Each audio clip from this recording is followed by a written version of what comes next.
चिंगराजपारा बिलासपुर स्थित कबड्डी प्रशिक्षण सेंटर आज सफलता की परंपरा के स्थापित केंद्र के रूप में उभरा है। भारत की मिट्टी से जुड़े खेल कबड्डी को यहां के खिलाड़ियों, प्रशिक्षकों व जिला संघ से जुड़े सभी पदाधिकारियों द्वारा खेला, सीखा और शिद्दत से जिया जाता है। यही वजह है कि प्रो कबड्डी हो या खेलो इंडिया का प्रतिष्ठित मंच, यहाँ से सीखे खिलाड़ी मेडल और सिलेक्शन दोनों में ही नहीं चूकते।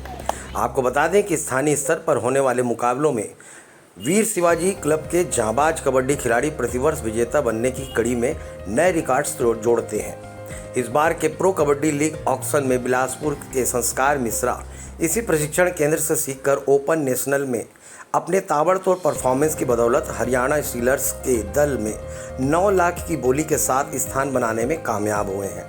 संस्कार की इस कामयाबी पर प्रशिक्षण केंद्र में प्रशिक्षणरत सभी खिलाड़ियों में उत्साह चरम पर है। देखिए खेल न्यूज़ की संस्कार से हुए बातचीतों की एक एक्सक्लूसिव इंटरव्यू। अभी प्रो कबड्डी लीग में आपका सिलेक्शन हुआ है जी सर। और इस बारे में थोड़ा बताएंगे विस्तार से। सर बहुत 3 साल से मेहनत कर रहा था सर उसी के लिए, पीकेएल के लिए।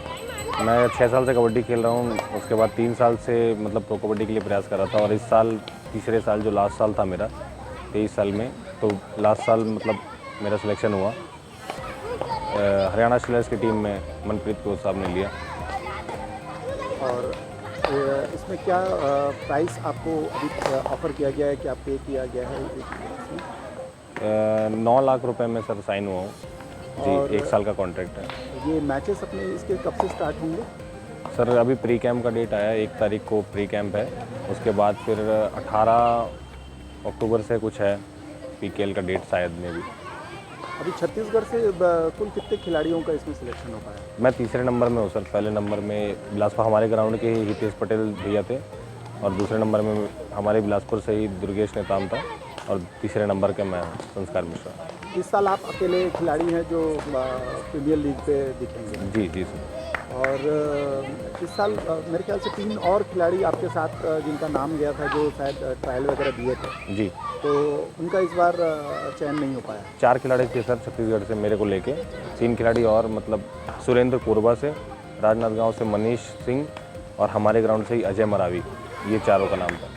ये जो ट्रायल होता है, ये जो नेशनल लेवल पर जैसे ये सिलेक्शन होता है, इसका कुछ क्राइटेरिया के बारे में थोड़ा सा डिटेल से बताएंगे? क्या किस क्राइटेरिया के आधार पर ये करते हैं? जी सर, अच्छी परफॉर्मेंस और इसके बेसिस में रहता है। परफॉर्मेंस अगर अच्छी हो तो फिर बुलाते हैं, सिलेक्टर बैठे रहते हैं, उन लोग बुलाते हैं कि यहाँ ट्रायल देने आना है, डेट टाइम सब बता देते हैं। और अगर आप मतलब अगर उनको लेना होता है तो टिकट भी वो करके देते हैं। बोलो, लेकिन एक टाइम आता है जब आपको लगेगा कि हाँ अब कुछ नहीं होने वाला ऐसा, लेकिन लगे रहना चाहिए। मैं लगा था, कंटिन्यू मेहनत कर रहा था और लास्ट में आप भगवान रहते हैं, देखते हैं कुछ ना कुछ हो ही जाता है। ये जो मेहनत वाला वर्ड आप इस्तेमाल किए हैं, मेहनत, इसमें क्या क्या चीज़ें जोड़ना चाहिए? मेहनत देखिए क्या है, मेहनत तो बहुत लोग करते हैं जी, मगर अल्टीमेट रिजल्ट नहीं हो पाता जी। वो मेहनत का थोड़ा सा डिटेल में बताइए, क्या मेहनत करना है? सर मतलब कंटिन्यू ही करते रहेंगे। जैसे कई जन रहते हैं 2 दिन मेहनत करते, तीसरे दिन नहीं आते हैं, करते हैं सब, लेकिन 2 दिन आते हैं, 3 दिन नहीं आते। दूसरों को देखते हैं कि हाँ मतलब मैं जैसा रहता है, जो मेरे कंपटीशन वाले जैसे वो 10 राउंड दौड़ रहा है तो मेरे को उससे जस्ट डबल दौड़ते हैं, तो आप उनसे तब मैं आगे रहूँगा, क्योंकि अगर मैं उनके बराबर करूँगा तो मैं उनके लेवल में हूँ, मेरे को उनसे ज़्यादा करना पड़ेगा। इसलिए अपना अकेले अलग से ही करने में कुछ बेनिफिट होता है, ऐसे साथ में नहीं होगा। इम्प्रूवमेंट लाने के लिए बहुत कुछ करना पड़ता है। और डाइट वगैरह कैसे क्या लेते हैं? क्या स्पेशल कोई डाइट रहता है आपका? कुछ नहीं सर, सुबह ड्राई फ्रूट खाता हूँ उठ के, और फिर प्रोटीन, और शाम को फिर दाल चावल ही खाता हूँ, और रात को जाने के बाद रोटी खाता हूँ। अच्छा, कोई स्पेशल डाइट फॉलो ऐसा? नहीं सर, बस नॉर्मली खाना खाता हूँ, बस जो खाता हूँ, प्रोटीन बस लेता हूँ। जो नए लड़के बच्चे अभी खेल रहे हैं, उनके लिए क्या सलाह रहेगा? किस प्रकार का डाइट लें, किस प्रकार से अपने आप को, बॉडी को फिट रखें? सर जाने के बाद बस ग्राउंड से मेहनत के बाद जितना कैलोरी बर्न हो रहा है उतना खाना भी ज़रूरी होता है। तो कम से कम प्रोटीन के लिए शरीर से मतलब जिसके बॉडी नहीं रहती, जिसका मसल नहीं रहता, उसको मसल में डैमेज मत हो करके 2-3 केला खा लो प्रैक्टिस करने के बाद।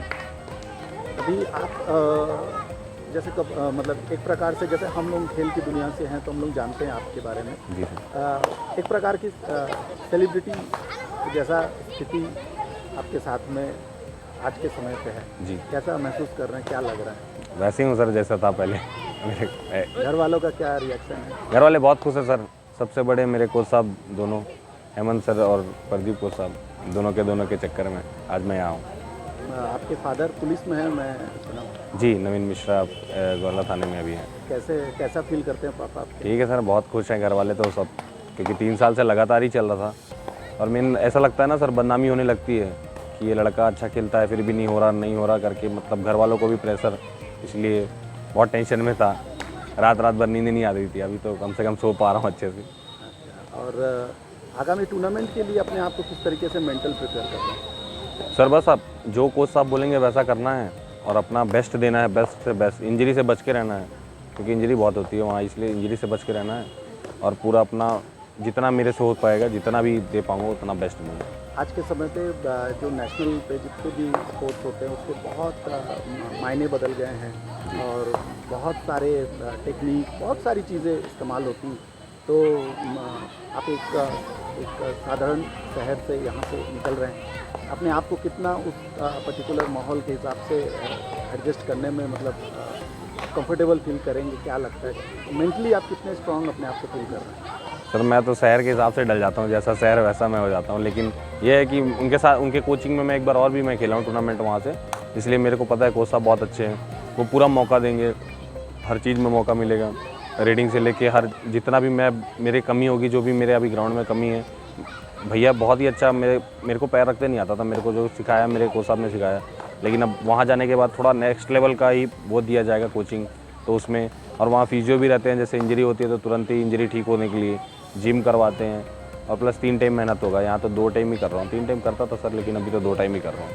अच्छा, इसके साथ कुछ अपन एडिशनल करते हैं कि जैसे अगर हम क्रिकेटर्स देखें या दूसरे खेल के देखें तो स्विमिंग करते हैं, वो जो अलग पार्ट में स्विमिंग करते हैं, बॉडी को फिट रखने के लिए, और भी दूसरे खेल को भी उसमें अपनाते हैं जिससे कि उनके बाकी के फिजिक भी रेडी हो। ऐसा कुछ कबड्डी में भी ऐसा रहता है आप लोगों के साथ? हाँ सर, हर सप्ताह में आइस बात लेता हूँ जी। और दूसरा ये कह रहा था कि आपका जो ये लीग में किस प्रकार की आप लोगों की गेम रहेगा, मतलब कितना समय मिलेगा और कितना ट्रैवल टाइम है, किस प्रकार का ये रहेगा? सर 50 दिन का तो कैंप है अभी, 1 तारीख से लेके 18 तारीख तक का कैंप है। 18 तारीख से लीग चालू हो जाएगी, लीग रहेगी। अब 45 दिन का लीग होता है जो होगा, उसके अंदर मतलब हर जगह ही है, पूरे ऑल इंडिया में होता है, घूम घूम के खेलेंगे। बेंगलोर, मुंबई, पुणे, आपका दिल्ली, ये सब जयपुर सब घूमेंगे। अब जहाँ भी लीग होगी वहाँ मौका मिलेगा, जहाँ भी खेलने के लिए कोच साहब दिखेंगे तो खेलने के लिए मौका मिलेगा, क्योंकि नेक्स्ट सीज़न के लिए अच्छा करना है। इस सीज़न के लिए नहीं, बस हो गया करके खुश नहीं बैठना है, अगले सीज़न के लिए भी तैयारी करना है। तो आप अपना परिचय दीजिएगा। मैं संस्कार मिश्रा, वीर शिवाजी दिल, बिलासपुर कबड्डी प्लेयर। वीर शिवाजी कबड्डी प्रशिक्षण केंद्र के प्रशिक्षक और जिला संघ के सचिव प्रदीप यादव ने भी जाहिर की अपनी खुशी।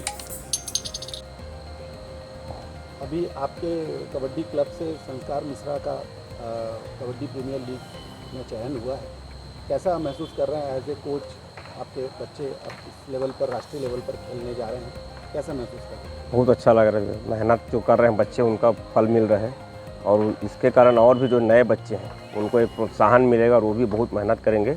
और जिस मुकाम पे आज संस्कार पहुंचा, ये लोग भी वहां पहुंचने का बहुत ज़्यादा मेहनत करेंगे और इनको भी सफलता मिलेगी। ये मेहनत, जैसे आप बोल रहे हैं, जैसे संस्कार से भी पूछा था मैंने, मेहनत तो बहुत लोग करते हैं बहुत तरीके से, ये जो मुकाम इस तरीके से हासिल हुआ है, इसके पीछे और क्या डेडिकेशन, किस प्रकार का, मतलब क्लब कैसा डेडिकेटेड होकर काम करता है इसके लिए? अब उसके पीछे विशेष ध्यान देते हैं अपन उसके स्किल्स में, जो जिस डिपार्टमेंट में अच्छा होता है। मान लो जो रेडर है उसके रीडिंग में ध्यान देते हैं अपन, जो डिफेंडर है उनको डिफेंडिंग में, ऑलराउंडर, दोनों प्रकार से ध्यान देते हैं अपन। स्किल, टेक्निक, सभी प्रकार की चीज़ें अपन सिखाने का प्रयास करते हैं ताकि और अच्छे तरीके से जाकर वो प्रदर्शन कर सकें।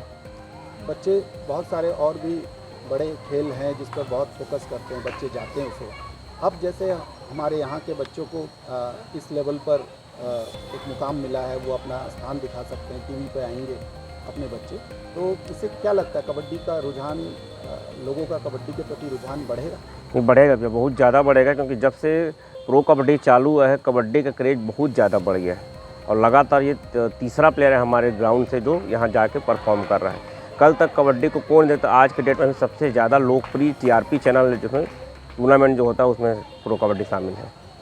शिवाजी कबड्डी क्लब आगे का क्या प्लान लेकर चल रहा है और किस तरीके से और अच्छा ऐसा काम करेंगे कि संख्या में और ज़्यादा वृद्धि हो और ज़्यादा बच्चे वहाँ जा सकें? और ज़्यादा मेहनत करेंगे तो अपन और ज़्यादा अपन प्रैक्टिस और ये चीज़ कराएंगे। अभी जैसे संस्कार सीख के आएगा उन चीज़ों को अपन अप्लाई करेंगे और करेंगे। आज एक ही प्लेयर है, कल हम चाहेंगे कि हमारे ग्राउंड से और 4 से 5 अधिक प्लेयर जाए और वहाँ परफॉर्म करें। और जैसे आज से ही अगर हम बच्चों का, जो छोटे बच्चे यहाँ बहुत सारे प्रैक्टिस करते हैं, अगर उनको ध्यान देना शुरू करें तो डाइट वगैरह में कितना आप लोग अब विचार कर रहे हैं? अब हमारे हिसाब से जितना हो पाता है, और क्या है, अब जो बच्चे आते हैं वो भी एक आर्थिक लेवल उतनी अच्छी नहीं होती है, तो जितना उनके परिवार से हो सकता है और जो हम कर सकते हैं, जो हमारे, वो अपन बेस्ट करने का प्रयास करते हैं। एक अंतिम सवाल ये है कि बहुत सारे सामान्य घर से बच्चे कबड्डी खेलने के लिए आते हैं, तो उनको इस लेवल तक मोटिवेट करना, उनको कंटिन्यू बना के रखना, उनको बहुत सारी परेशानी आती है, वो कैसे चैलेंज को फेस करते हैं? अब चैलेंज है तो उसको फेस करना ही पड़ेगा। लगातार लगे रहते हैं, जितने भी हमारे सहयोगी हैं, जितने हमारे ग्राउंड में सभी लोग हैं, अपने अपने तरफ से प्रयास करते हैं, अपना जितना हो सकता है बेस्ट देने का प्रयास करते हैं, उस चैलेंज को पार करते हैं। परिचय दे देंगे? प्रदीप यादव, सचिव जिला कबड्डी संघ बिलासपुर। जिला कबड्डी संघ के अध्यक्ष जीवन मिश्रा ने संस्कार के इस खास उपलब्धि पर खुशी जाहिर करते हुए शुभकामनाएं दी। जी, हमारे बिलासपुर ज़िला से संस्कार मिश्रा जो हमारे चिंगराजपारा कबड्डी ग्राउंड से उनका सिलेक्शन हुआ है, जो कि राष्ट्रीय स्तर पे चयन होकर हरियाणा स्टीलर्स में उनका चयन हुआ है, जो कि उनका बोली 9 लाख में हुआ है। क्या महसूस कर रहे हैं आप? बिलासपुर सिलेक्शन हुआ, लगभग ये तीसरी बार कोई जा रहा है यहाँ से, तो आप कबड्डी संघ के अध्यक्ष। अब मैं तो इतनी खुशी हूँ कि हमारे बिलासपुर जिला संघ के मेरे लगातार जिला अध्यक्ष रहने से मुझे एक बहुत खुशी की बात है कि लगातार यहाँ से 2 बच्चों का चयन हुआ, और उससे पहले एक और बिलासपुर ज़िला के ही खिलाड़ी का चयन हुआ था प्रो कबड्डी में।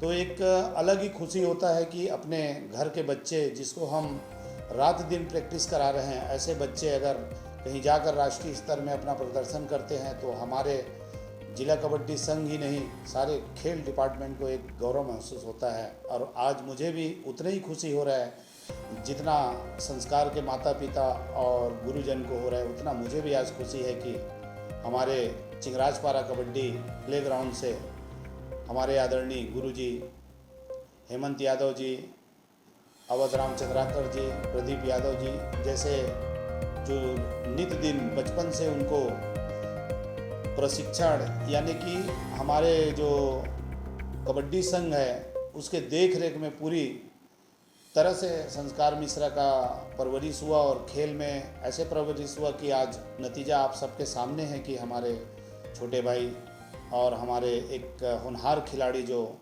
हरियाणा में जाकर प्रदर्शन करेंगे। मैं जीवन मिश्रा, जिला कबड्डी संघ अध्यक्ष बिलासपुर।